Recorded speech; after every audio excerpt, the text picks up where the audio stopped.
বন্যা পরিস্থিতির আরো খবর জানাতে সুনামগঞ্জের দক্ষিণ নতুন পাড়া থেকে সরাসরি যুক্ত হচ্ছেন আমাদের সহকর্মী আরিফুল ইসলাম। কথা বলবো তার সাথে।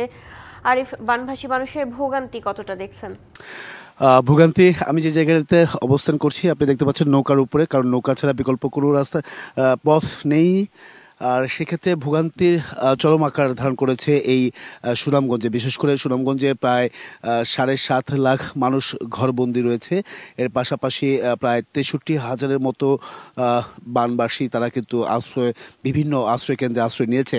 তো আপনি দেখতে পাচ্ছেন যে আমি যে এলাকাটিতে আছি এটা হচ্ছে সুনামগঞ্জ সদর দক্ষিণ নতুন পাড়া এলাকাটি। এই এলাকাটিতে পুরোটাই আসলে একদম জলাবদ্ধতা। যেটা হচ্ছে জলাবদ্ধতা বলতে হচ্ছে যে একটি তথ্য দিয়ে রাখি চৈতে, সেটা হচ্ছে প্রায় সুরমা নদীর বিপদসীমার 11 সেন্টিমিটারের নিচে দিয়ে আসলে পানি প্রবাহিত হচ্ছে, যার কারণে এখন যে এলাকাগুলোতে এই সদর সুনামগঞ্জ সদরে যে সমস্ত এলাকাগুলো আছে সেই সমস্ত এলাকায় যে পানিগুলো আছে সেগুলো হাওরের পানি রয়েছে, কিন্তু নদীর পানি যেটা সেই নদীর পানি কিন্তু ইতিমধ্যেই নেমে গেছে। এছাড়াও পানি কিন্তু কমে যাওয়ায় অনেকেই আশ্রয়স্থল থেকে বা আশ্রয়কেন্দ্র থেকে তারা কিন্তু ঘরে ফিরছেন, আমরা এমনটাও দেখেছি।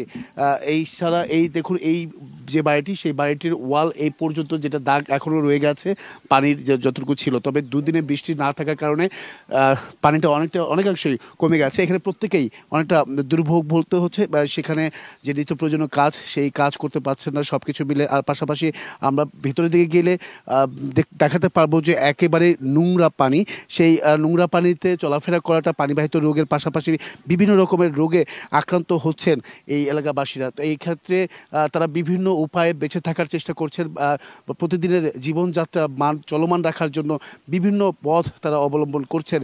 একেবারে নোংরা পানি যেখানে পা দিলে মুহূর্তে আপনার এখানে পানিবাহিত রোগে আক্রান্ত হবে প্রত্যেকেই।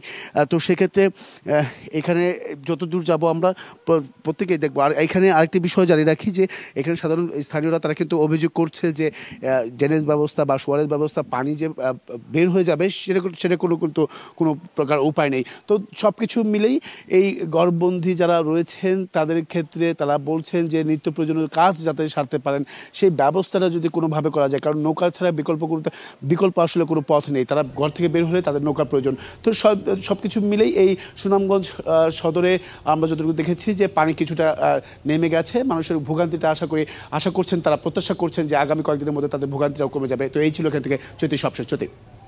আরিফ, ধন্যবাদ আপনাকে।